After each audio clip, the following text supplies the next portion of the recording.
There we are. Hello, everyone. Welcome. I am Briar Harvey. This is the Neurodiversity Media Network, and I'm so excited about this show, y'all. When I say that the question I get asked most frequently is, I don't understand dating and sex and having sex with other people, and how do I tell if they like me? And it's so much. And I can't answer any of these questions because I got married 23 years ago when the most advanced technology was a pager and we left codes to each other. Like that was it. I got nothing for you here, my friends. So, I have invited the delightful Heather Klaus, also known as Nookie, and we're going to be talking about Nookie today. So, Heather, tell us who you are and how you came to talk about this work. Whew, that's a big story. Hi, my name is Heather. My pronouns are she, her. I am a coach, love, sex, and romance. I coach people on creating the life and the love that they want. I am neurospicy in several different ways.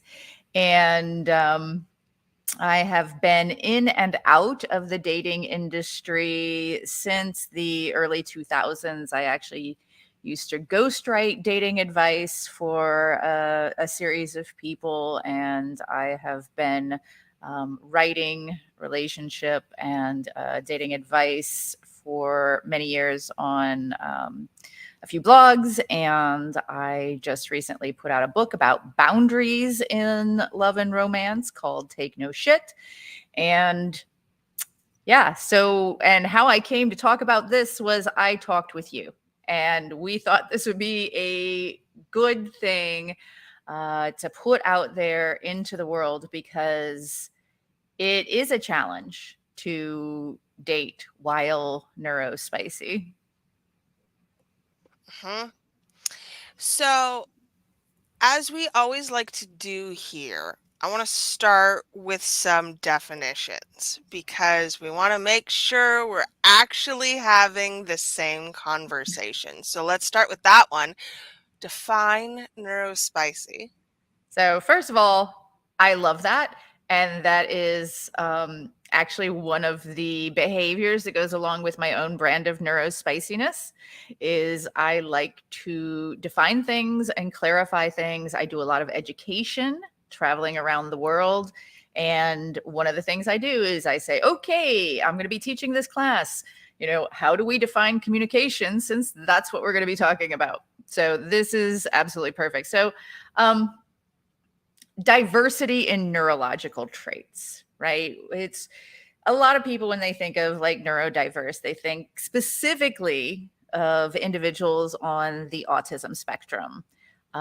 For us, neurospicy is going to encompass a broad range of neurotypes. Yes, autism, but also ADHD and ADD, dyslexia, mental and emotional differences like BPD, RSD, anxiety, trauma brain, pretty much anything that changes how we engage in certain behaviors in a significant enough way that it takes us out of what we might call common behaviors, typical behaviors, normal behaviors, right? And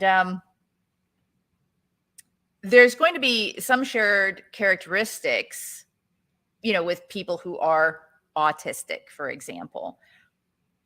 When we talk about neurospiciness, though, the key is to avoid overgeneralizing and focusing in on the distinctiveness and how these different traits and behaviors, how these types manifest in individuals in a wide variety of ways. So, as an example, using autism, because that's what a lot of people are familiar with, autistics can present as very empathetic, and they can present as not so empathetic. And both of those types have different behaviors and challenges associated with dating, mating, relating, the whole 9 yards. So I actually look at it from the standpoint of neurospicy. To me, means that most humans are extraordinary in some way. And that extraordinariness comes with often a companion deficit or two. So that's what we'll be talking about. Before we go any farther, I also want to define narcissism because this is such an important word to distinguish from that lack of empathy versus, everyone is telling you how narcissistic everyone is these days. And that is not the case. And I want to make sure that we're clear about that here. Yeah. So, okay. One of the challenges is I personally like to talk quite a bit about selfish behavior.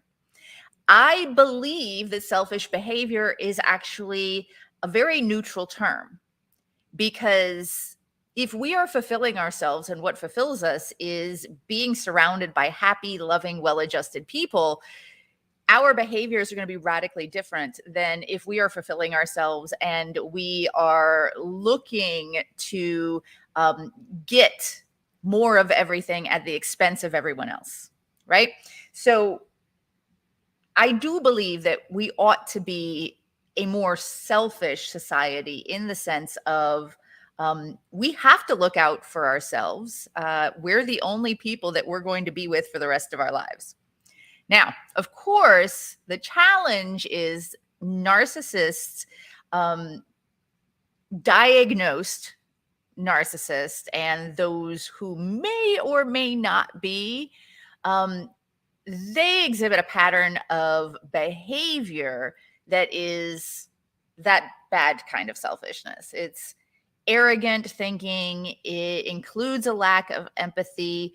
It requires excessive admiration from others. Like, that's a big part of that pattern.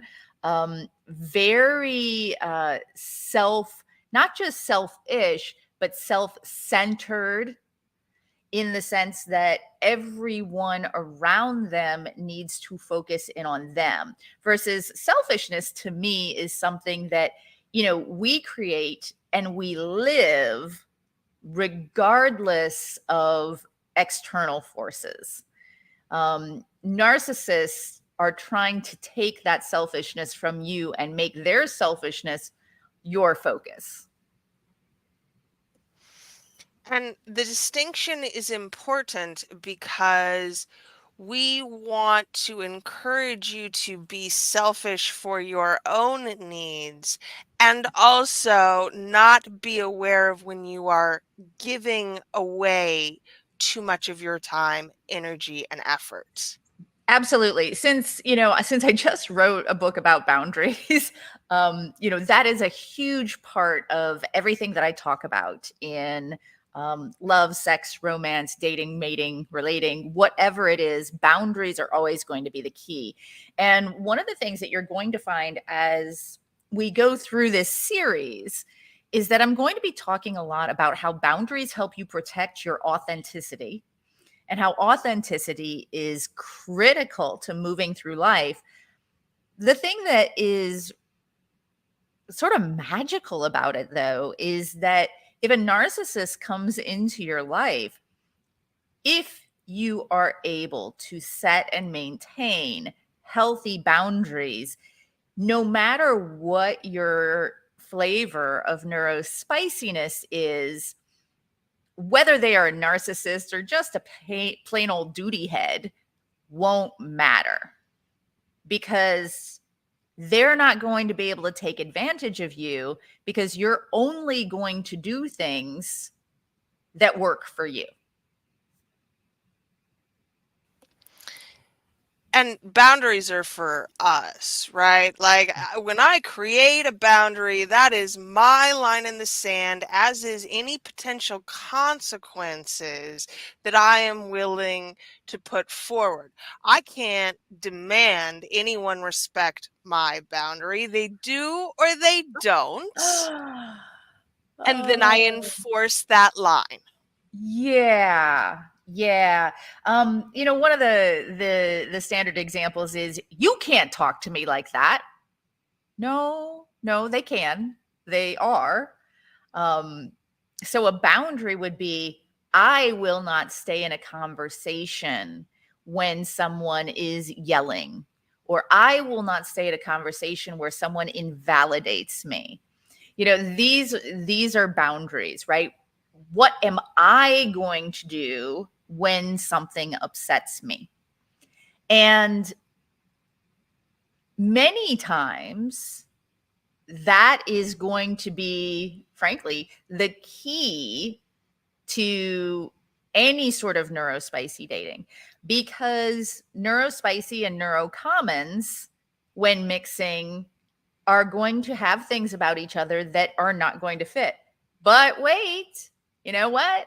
Neurospicy and neurospicy are also going to find that they're going to have things about each other that aren't going to fit, right? Like, it's not that strange a process when you think about it. The biggest issue that everyone has in relationships is that we all go into it thinking this is how it's supposed to work.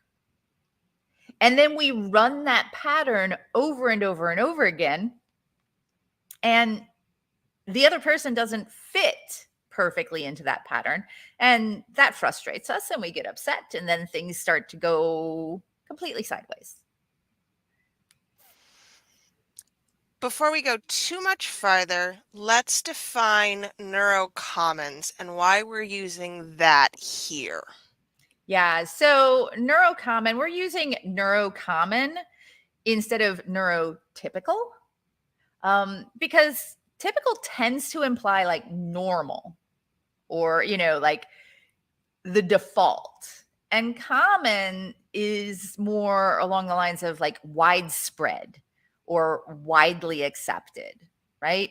And I kind of think of like common as if you take, a scale of 0 to 100 in any particular facet of personality or neurotype, the 40%, right there in the middle. So from like 30% to 70%, that's the neurocommon. That's kind of like the widely accepted range of behaviors. Now, not that it's only 40% of people, although honestly, it probably is. Some people are, they might be at the 31st percentile and they kind of get away with it because they're good at masking, right?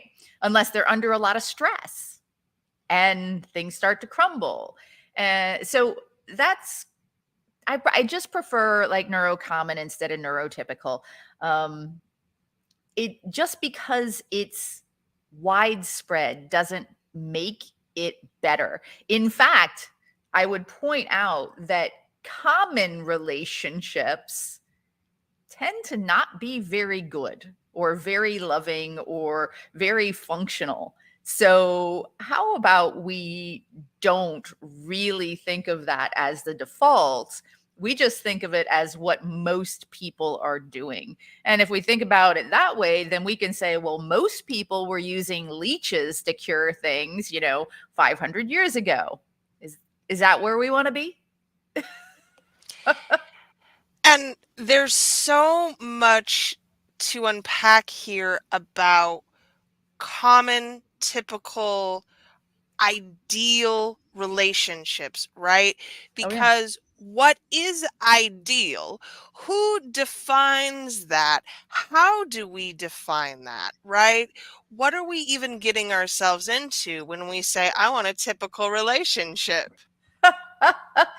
So yeah, the neurospicy of us, face the task of trying to navigate a world of dating designed for neurocommon folk, which comes with this like unspoken set of expectations and assumptions about how people should function. And that extends into the realm of the actual relationships themselves, not just the dating and the intimacy, where our neurocommon partners have probably been socialized in a number of different ways with these very specific and rigid notions of what is considered normal or obvious in a relationship, right? And so then being in a partnership with a neurospicy individual can be a big challenge to these preconceived notions. And it can be difficult and even daunting to confront those challenges. So, I mean, that's one of the reasons we're using neurospicy is we're moving away from the idea of neurodiversity as a sickness, a disorder, or a flaw, right? So we're using neurospicy instead of neurodivergent in this particular series. We're using neurotypes rather than conditions or diagnoses. We want to dismantle the unjust stigma associated with neurodiversity. And so dating while neurospicy is this big thing because if you're neurospicy and you know it, if you're neurospicy and you know it, clap your hands. You have probably been given the impression at some point in your life that you have to change yourself in order to fit in and be worthy of love. No. Thing is, your neurocommon person raised on rom-coms and The Bachelor has their own limited and harmful ideas about what love looks like in action, even with other neurocommons. I mean, you can see it when you watch reality TV. How people relate to one another is incredibly farkled beyond like anything, right? Right. We barely get sex ed in schools, let alone 100%. relationship education. So even neurocommon to neurocommon has a hard time creating healthy relationships that last. So when I talk about dating while neurospicy, right?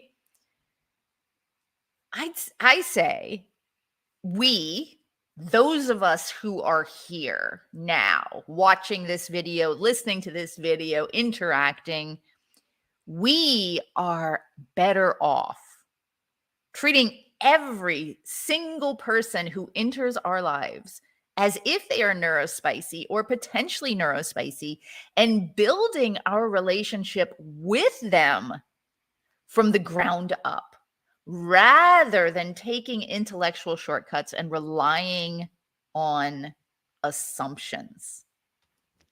Because you don't know what you don't know, and you don't even know what your neurotype is a significant portion of the time. Absolutely. And even someone neurocommon, let's take, something I wrote about in my boundaries book. So I was talking about communication and emotional boundaries. And my partner and I, we've been together for a little over 10 years now. I am very neurospicy.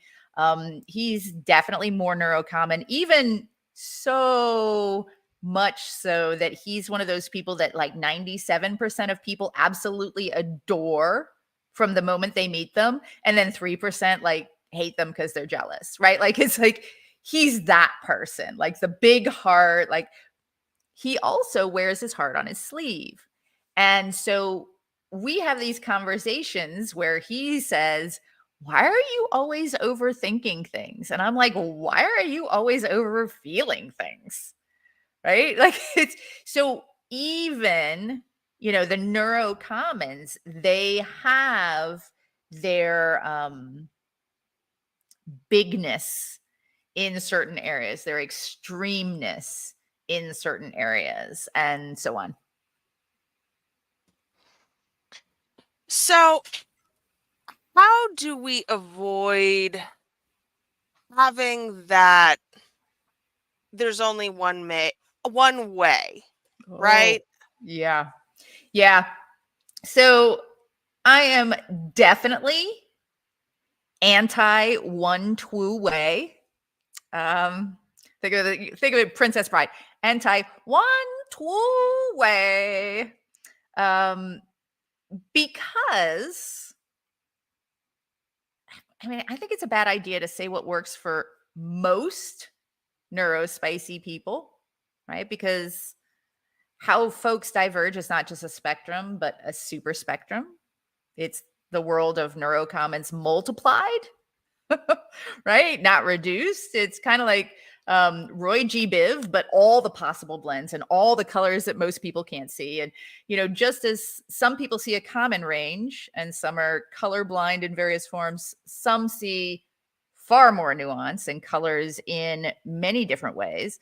But how do we get around that? Well, I think the only way that we do that is we recognize that what is true for us is not true for others, right? The what we are good at, and neurocommons fall into this trap quite a bit. Um, the idea that we might disagree, but the reason we disagree is the same for both of us, which is why you are a monster and I am not, which is absolutely ridiculous, right? When it comes right down to it. We don't think and feel the same. And if you understand the concept of X formation, not information, which I think we pretty much all know what information is, but X formation. X formation comes together with the idea of the theory of mind. And the theory of mind is the capacity to understand other people by ascribing mental states to them, and includes the knowledge that others' beliefs, desires, intentions, emotions, and thoughts may be different from your own. So if you look at it that way and you look at the idea of X formation, which essentially is everything that you've ever experienced, every belief, every thought, every bit of socialization, every church you've ever been dragged to or that you went to excitedly, every single philosophical discussion you've ever had, every YouTube video you've ever watched, all of that comes together to create who you are and how you see the world. So, Briar, for example, if I were to ask you to define the word love. Now, everyone else out there, think about this. Think in your head, right? Give it a moment. Think about, how would you define love? Okay, Briar. Wow. Didn't expect to be put on the spot like this today. Love is hmm. Love is security and safety and the knowledge that I belong somewhere. Okay, great. So now, if you and I were having a conversation in some sort of relationship, and I said, I love you, those would be the associations you would have. Now, for me, love is a warm feeling of affection. So if you said, I love you to me, that would be how I would define it, unless we had a conversation about how we each define love. Goes back to defining things, right? How we each define love, so that when I speak of love, you know what I'm saying. And when you speak of love, I know what you're saying. It's that simple. I have asked that question in classes, communication classes, where, I might have 30 people in the room, and I will ask that question. I'll just go around the room just to make the point, and I will get like 37 answers. Right. So when we can't even fully agree on what a word as common as love means, what explanation we have around that, then we begin to understand that whether you define love as, security, or whether you define it as loving somebody much, caring for somebody so much that it offers freedom, right? Understanding those two things and figuring out whether those understandings are going to be compatible, that's the key. So, defining our terms then is the standard for all of these future conversations too. Oh yeah, I mean, absolutely. I like to very much focus in on using language in a way that I can define, that I can support, that I can, when necessary, defend. And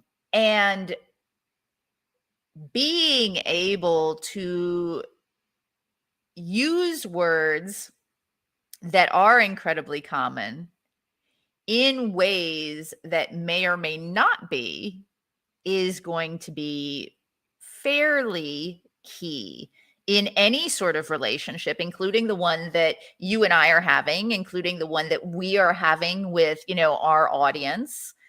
So, as we discuss things, and I'm not sure if you've noticed, but I actually like make words up as I go. I used farkling earlier, which everybody probably understood what I was talking about. I do I get spicy with my language. And, when it comes to broadcasting to a wide audience, there's some language I feel is acceptable, like the title of my book, Take No Shit. There's other language that I'll probably say, well, fudge buckets instead, right? Because for my own neurotype reasons, that's what I do. And it's important here for us to not get in a competition of what your neurotype needs versus what my neurotype needs. We definitely, I find that as neurospicy people, especially when we are really wanting, feeling the loss, let's say feeling the loss or the lack of some things that we see that other people seem to have so easily or so effectively, we have a tendency to jump in with both neurospicy guns blazing and say, well, it doesn't work that way for me, therefore you are wrong, right? Or, well, you have it so much easier than I do, or whatever. And we don't know each other's stories. We don't know what people have been through. We don't know how easy it feels inside of them, right? And I don't know about you, but I wouldn't like somebody to look at me and just dismiss anything I had to say by saying, yeah, but you've got it easy, right? That's not right. Just like I wouldn't like anybody to dismiss what I had to say by saying, yeah, but you're not like other people.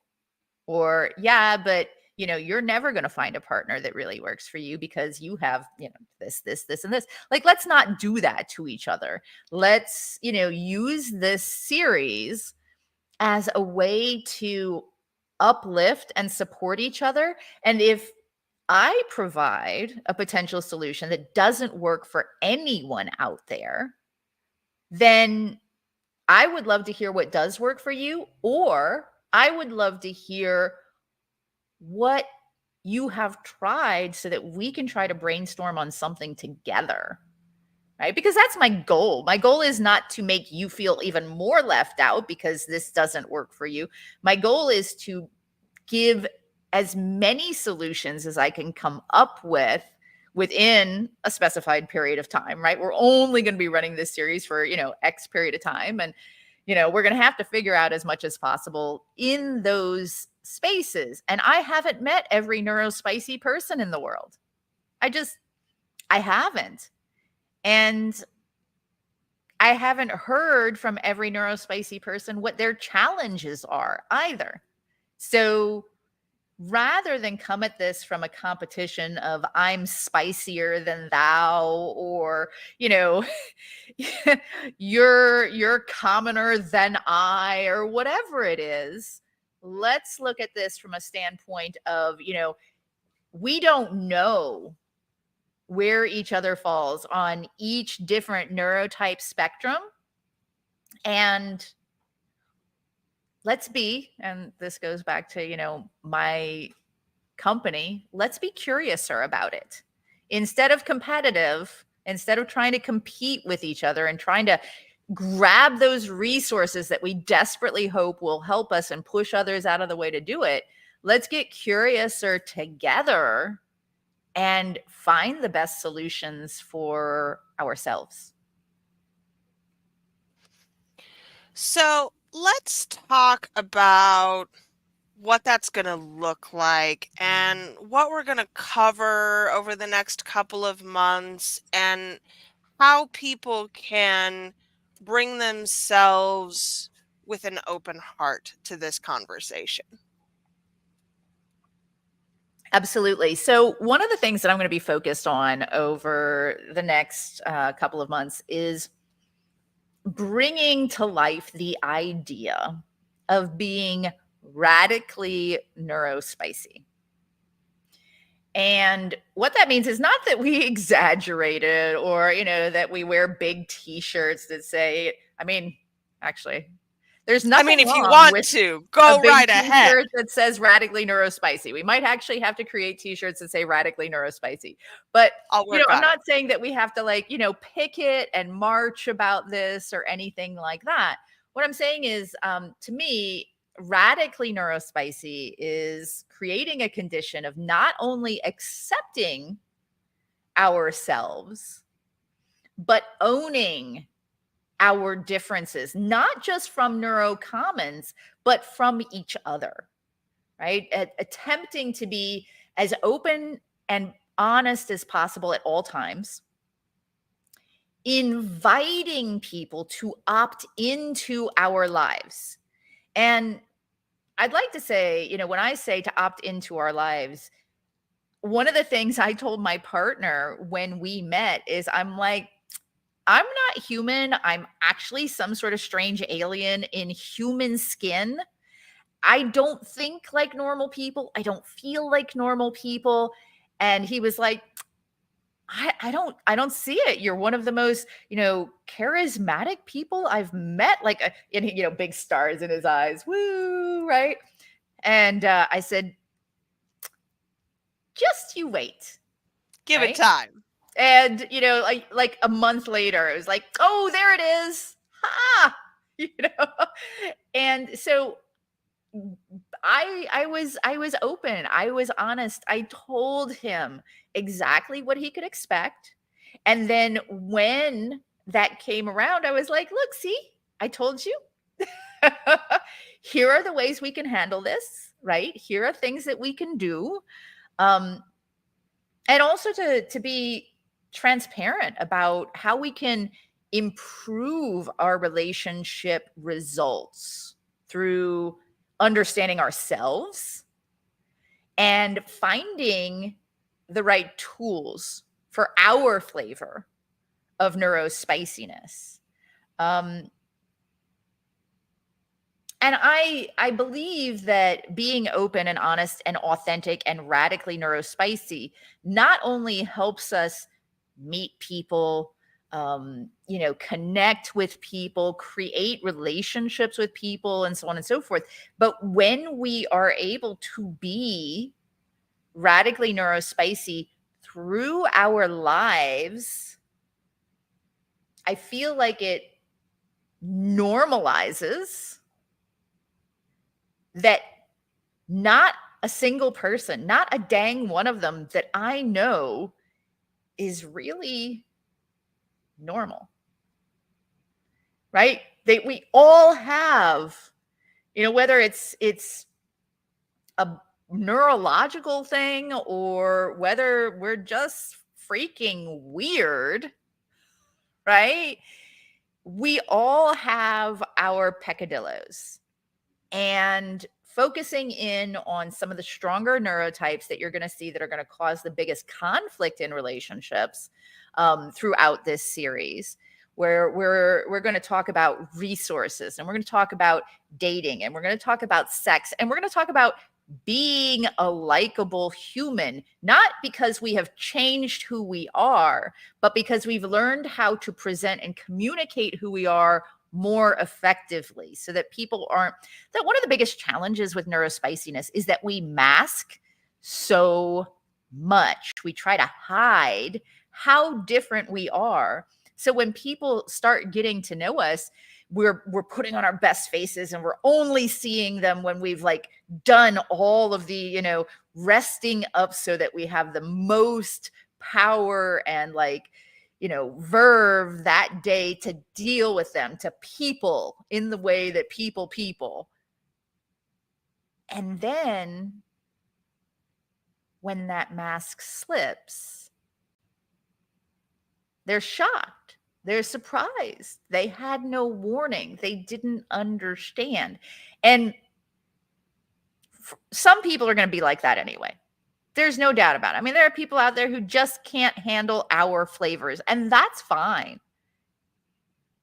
But some other people, we don't give them the chance really to understand. And I really want to emphasize what you're saying here, that masking is potentially damaging to our relationships because we are presenting a version of ourselves that doesn't actually exist. Right. That exists in incredibly brief periods of time, which is fine for those periods of time. Like if you're going to your partner's office party, masking makes sense. And if you're going to your partner's office party, you've told them, yes, I will go with you, and you don't have the resources it takes to mask, then bowing out of that party and your partner understanding that is going to be key, right? Not just saying, oh, I can't go to that party with you. I've got to wash my hair tonight, right? Like then they're left with the fudge. Like, you're just abandoning me? Well, no, I'm not abandoning you. I am not functionally capable of doing that, and it's going to harm me, and it might harm you and your business relationships. So how about I stay home, and when you come home, I'm glad to see you. Right? Like these are the types of conversations that not just neurospicy people need to learn to have. You have used this word several times now. I want to define it. Resources. What are we talking about when we talk about resources? So we're going to talk about that a lot more in the next episode. when we talk about getting real resources, time, right? How many neurospicy people engage with time is apparently not like how other people engage with time. Like other people, time is like, it does its thing. For us, it might bend and stretch and pull like taffy and whatever, right? Like that's, so time is a resource. Energy is a resource. For some of us, the physical potential is less. For some of us, the ADHDers, the physical potential is right. Emotional capacity, and I don't mean like if you're able to love or not. That's a trope that frankly I don't even want to touch. Of course you're capable of loving. I mean, are you going to be able to self-regulate right now, or in 7 hours when you're hanging out with a bunch of your friends in a noisy bar or whatever it is?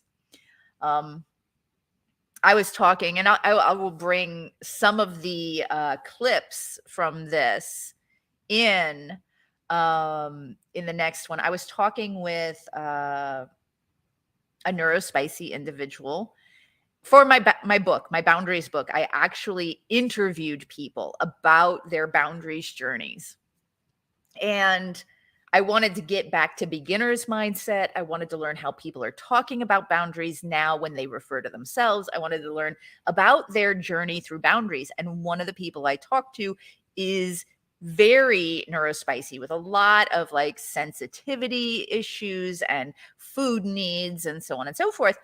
And when I was speaking with them, they laid out some of the important things that they had discovered and started setting boundaries for in their relationships, their friendships, and so on and so forth. And so I'll share some of that I learned from them and how they chose to do things, to give examples of how we husband these resources, and also sometimes how we fritter them away and don't give them the attention that they need. I think sometimes in the hopes that if we just deny that these limitations exist, then they won't. That doesn't actually usually work for me. Every once in a while, like I can kind of, I know I'm not feeling it. I can go for a little while and then I'm like, okay, this is working. But I've learned to listen to myself, and there is definitely that little like click that happens when nope, this is not the night for something like that. Nope, thank you. Gonna stay home with my cat. Bye-bye. And we'll talk a lot about what this looks like in early stages versus later stages, Yes. because there are ways that you can communicate your needs with someone new that is much different than the ways that you communicate your needs with someone you've been in a longer relationship with. Yeah. Yeah. And that's one of the things, I was actually at the gym this morning. My trainer, he and his wife just went and got tested for ADD. Apparently, they are both off the charts. Ooh, they were like, woo, surprise, surprise. And another gym goer in my core fit class, apparently, also not a terrible surprise, is super ADHD. And we were talking, and the thing that's interesting about the different neurotypes is a lot of ADDers, a lot of ADHDers versus other neurotypes are actually quite good at getting banged, making friends, and starting relationships. What It's they the finishing suck that's at the problem. is sustaining them because their brains don't work in those deep, long conversations that you have to have in order to maintain. They don't work in the day-to-day minutia. They don't work in reminding somebody that you love them, and 6 months will go by and they'll be like, didn't I say that yesterday? No, it's been 84 years. So, and then other people are masters at long-term friendships and relationships, but they don't feel very likable or fairly very dateable. They don't know how to make those connections. They don't know how to have, sexual intimate connections. Every single neurotype is going to have different challenges in those areas. And that's why we're going to talk about those different areas. I am so excited about this. It's going to be so much fun. Me too. This is like when I was talking with you about this topic, I was like, oh, yeah.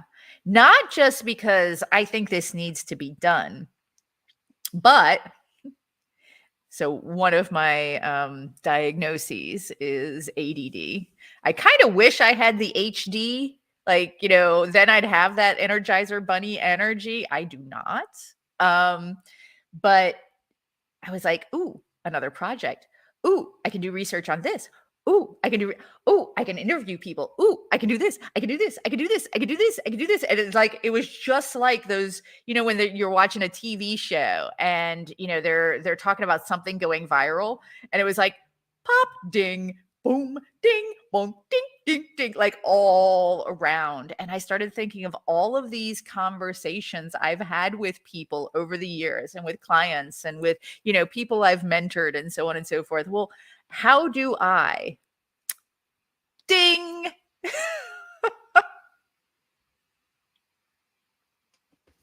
Yep, it's going to be an amazing time. I am quite sure of this. So, y'all, if you have questions that you do not wish to leave in a public place, we have created a hotline for you so that you can give us a call. That number is 402 819 9939. I will leave this in all of the places in the show notes, and we'll include it in all the graphics. What kind of questions are you hoping for? All of them.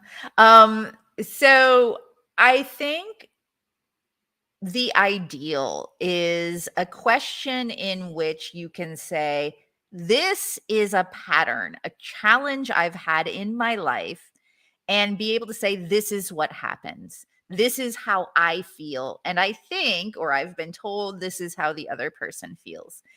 That is going to give us enough information. We don't need your diagnoses if you don't want to give it. If you want to give it, that's also fine, but we don't need it. What we need is, what is the action or the behavior or the clash that you are experiencing as a challenge in your, dating, mating, and relating? So again, it's 402 819 9939. We're really looking forward to hearing from you. Before we go today, tell us about the book, where we can find it, and then where we can find you. Okay. Well, the book is called Take No Shit. um, it is actually Take No Shit, Build Better Relationships Through Discovering, Creating, and Maintaining Healthy Boundaries in 3, sometimes 5 simple steps. And I'll talk about those steps as we go through this series.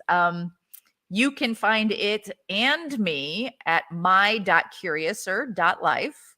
The book is there. I have a Take No Shit workshop. I have one-on-one coaching. And I also have a Take No star, star, star, star, because the App Store wouldn't allow me to get away with SH asterisk T. So take no asterisk, asterisk, asterisk, asterisk, in the App Store and Google Play Store, which is a free daily boundaries journaling app. So all about the boundaries. And then ultimately, that will also lead you to learning about not only that book and what I'm doing, but also the next book that I'm working on, which is Actions Speak Louder Than Words, or Do They? How we miscommunicate and kill our relationships with too much talking. And here we are talking all about it. I know, I know, I know. But if we talk enough at the beginning, maybe we won't have to talk so much before. Like, again, this goes back to like, if we tell people, this is how I am, and this is what you can experience, then they can opt in. They might still be surprised, but they'll know that you told them, right? And that reduces having to explain yourself, possibly through tears, right? Down the line. It may not entirely eradicate it, but it reduces it. And these are the types of things that I'm going to be focused on as far as tools moving forward, is how do we get to the point where we have to explain or defend ourselves less, and the words that we use are productive, or the actions that we do are productive. Mhm. And the intent is what matters here, right? Where we're coming from matters. Yes. And And so we often intend very good things and still do not so good things. Other people often, I mean, okay, let's talk about intent for those who might be more extreme neurospicy, who might have been diagnosed as a child, um, whose parents may have tried to teach you how to mask, or even tried to pretend that you weren't so very neurospicy. The intent was good. They love you.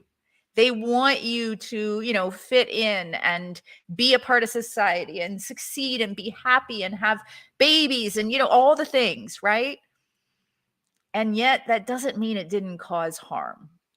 So I want to hopefully focus in on not only what do we intend and how do we make that happen, right? How do we communicate that? But also, what do the other people in our lives intend? And is it harming us anyway? And if so, what kind of boundaries can we set to reduce that harm? And I think this is a really important part of the equation for, in particular, our autistic neurotypes, because we have a difficult time judging intent. I assume best intent all of the time. I get in so much trouble for this all of the Yeah. time because Yeah. I have good intent. I assume you do too. Yeah. And so that's where it's not so much about the intent, it's about how it affects you. And that is a huge theme that we'll be going with throughout this series. Is I can step on your foot and say sorry, right? I didn't mean to step on your foot. And yet if we're walking side by side and I don't know, maybe I'm drunk and I'm constantly stepping on your foot, it will still hurt every single time, whether I intend to do that or not. So in that case, I am obviously not stepping on your foot. So maybe you can protect yourself. Set your boundaries. Say, how about you walk over there and maybe trail your fingers along the wall to keep yourself upright? And I'll walk about 2.5 feet over here so you couldn't reach my foot even if you stumble. Right? And we can do that with our relationships as well. I think this is going to be a lot to unpack for folks because there's some real anxiety there about setting those boundaries and being secure enough to enforce them. So, yes. In my book, I actually have a chapter that says, I'm not going to lie, it's going to hurt. Because no matter who you are, whether you're neurospicy or neurocommon or the most popular person in the world, when you start setting really healthy boundaries, some of the people in your life are not going to love that. And they are going to push back. They are going to potentially call you names. They are going to leave. And that hurts like a lot. Also, the other side of it is they weren't there for you. They were there for what they could get out of you or who they thought you might be. And I have heard over and over and over again that once people start really setting healthy boundaries and embracing their authenticity, showing up for others authentically, and honoring and even more encouraging other people's boundaries as well, all of a sudden, it's like people appear out of thin air that never existed before. And all of a sudden, your entire like friend landscape changes. You're like, where were all these people when, I was a wreck? Well, all of those people had their own boundaries and they can't hang out with people that are wrecking them. So there is hope. And we will talk about, finding teeny tiny little ways to set these boundaries, finding ways to start using tools in low stakes ways in existing relationships. And then also, if you're not in an existing relationship, sometimes it seems easiest to kind of like wipe the slate clean and start fresh.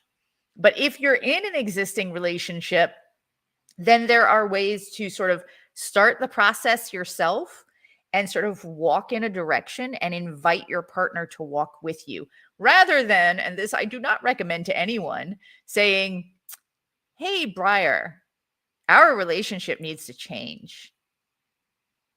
Like the anxiety. Oh yeah, it's like you just told me we needed to talk. Exactly. Which, saying, hey, we need to talk, that's not necessarily a bad thing, but what it could mean. So how we do these things, and like even to the point of like, I've literally written scripts for myself ahead of time when I was really, really smart and not super emotionally overwhelmed. Like I've written out, this is what I'll say if this boundary gets crossed. I've thought about it. Like I'll get upset or annoyed by something and I will wait for a couple of days to just process in my head, what exactly upset or annoyed me? What exactly do I need to do to say this without being hurtful to either myself or to my partner? Every once in a while, I'll do something like say, hey, something about that really didn't sit well with me. I don't know what it is yet, but just be aware that there'll probably be a conversation about it coming. And every once in a while, it won't come. And he'll say, was there ever anything about that thing? And I'm like, nah, it just went away. And sometimes I'll be like, okay, I've got it. How about like Tuesday night when we go for a walk after dinner? We can, walk side by side. That's a big one for me, not like face to face. Walk side by side and talk. Right. Or sometimes I'll be like, hey, it's not a big deal. It didn't really bother me or anything, but it kind of worried me that this thing kind of felt like this and maybe not like that. And I wanted it to feel like that, but not like this. And what do you think? Right? And my partner, the feeling guy, will be like, okay, give me a minute. Okay, I guess that wasn't that bad. Okay, here's what I was thinking.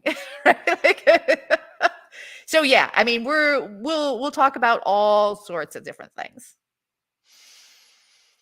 Y'all, join us again this time 2 weeks from now, and we will get into dealing with resources, really unpacking what some of these management tools are and how we're going to use them in the rest of this series and how it works for us. I'm super excited.